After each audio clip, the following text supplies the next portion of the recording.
بسم اللہ الرحمن الرحیم۔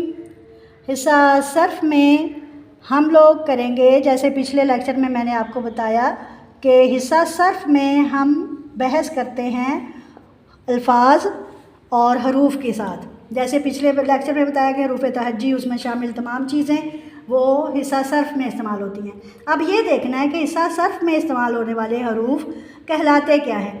کبھی وہ اسم ہیں، کبھی وہ فعل ہیں، کبھی وہ حرف جار ہیں تو کبھی وہ مذکر ہیں، کبھی وہ مؤنث ہیں، کہیں وہ واحد یوز ہو رہے ہیں تو کہیں وہ جمع بن رہے ہیں، پھر کہیں وہ متضاد ہیں تو کہیں وہ مترادف ہیں، اور اسی طرح بنتے بنتے یہ حروف اپنی شکل اختیار کر لیتے ہیں اور ان سے وہ حروف بننے شروع ہو جاتے ہیں۔ اب اگر ہم دیکھیں تو ان حروف سے ہم ایک حرفی تو یہ ہیں، اس کے بعد دو حرفی، تین حرفی جن کو ہم کیا کہتے ہیں، دو حرفی، سے حرفی یعنی تین حرف والے، چہار حرفی یعنی کہ چار حرفوں والے، اور اسی طرح شش اور پنج تک یہ آگے جاتے ہیں۔ اب یہاں آ جائیں کہ ہم حرف کی مدد سے لفظ کیسے بناتے ہیں، یعنی حصہ صرف میں ہم نے حرف سے لفظ کیسے بنایا۔ ٹھیک ہے، اب یہ لفظوں میں جب استعمال ہوگا تو یہ بتائے گا کہ یہ مذکر ہے، یہ مؤنث ہے، یہ مترادف ہے، یہ واحد ہے، یہ جمع ہے یا کیا ہے۔ اب آ جائیں کہ جیسے ہمارے پاس ایک لفظ ہے علم، ہمارے پاس ایک لفظ ہے کھاٹ۔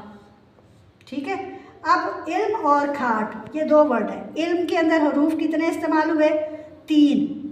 ٹھیک ہے، عین، لام اور میم، جبکہ اس میں بھی تین حروف استعمال ہوئے، جیسے ک کے ساتھ دو چشمی یہ ملائیں تو کھ، ایک اس کا بن گیا الف اور ایک اس کا بن گیا ٹے، اس میں بھی تین حرف استعمال ہوئے، لیکن انہوں نے حرف سے لفظ کی شکل اختیار کر لی ہے، علم اور کھاٹ، علم اور کھاٹ۔ اب یہ لفظ بن گئے ہیں۔ اب ان لفظوں کا استعمال ہم کریں گے جملے کے اندر، یعنی لفظ سے ہم بنائیں گے جملہ، اور جملہ جو ہے وہ ہم پہلے اس کی ذرا پڑھ لیتے ہیں کہ تعریف کیا ہے۔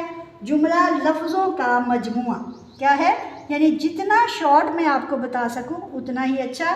لفظوں کا مجموعہ جو ہے وہ کہلاتا ہے جملہ۔ مثال کے طور پر یہاں میں آپ کو ایک جملہ دیتی ہوں، علم بڑی دولت ہے۔ اب اس جملے کے اندر اگر آپ دیکھیں تو علم جو ہے یہ اسم ہے، یعنی اسم کی قسم، بڑی یہ بھی اسم کی ایک قسم ہے، یعنی اس کی چھٹائی بڑائی وہ بھی بتایا، اس کو آپ اس میں صفت بھی کہہ سکتے ہیں۔ ٹھیک ہے، صفت نہیں صفت، جبکہ دولت بھی اسم کی ایک قسم ہے، اور ہے جو ہے یہ کہلاتا ہے فعل ناقص۔ فعل ناقص اس لیے کہ جب تک اس کے ساتھ فعل کے ساتھ کام نہیں ہوگا اس وقت تک ہے، ہیں، تھا، تھی، تھے یا ہوگا، یہ والے حروف جو ہیں یہ ایز اے فعل ناقص استعمال ہو رہے ہیں۔ تو یہ جملہ اسمیہ کی ایک قسم ہے، علم بڑی دولت ہے۔ اب جب ہم نے اس کو اس طرح لکھا تو یہ ایک جملہ بن گیا، اور جملے کی یہ جو میں نے مختلف اس میں کیٹیگرائز اس کو کیا کہ علم کیا کہلاتا ہے گرامر میں، بڑی کیا کہلاتا ہے، دولت کیا ہے اور ہے کیا ہے، یہ اس کی ترتیب نحوی ہے جو ہم استعمال کرتے ہوئے اس کو حصہ نحو میں لے جاتے ہیں۔ ٹھیک ہے، سمجھ آ گئی؟ آج کا لیکچر ادھر ہی، آگے انشاءاللہ اگلے لیکچر میں ملتے ہیں۔ اپنا خیال رکھیے۔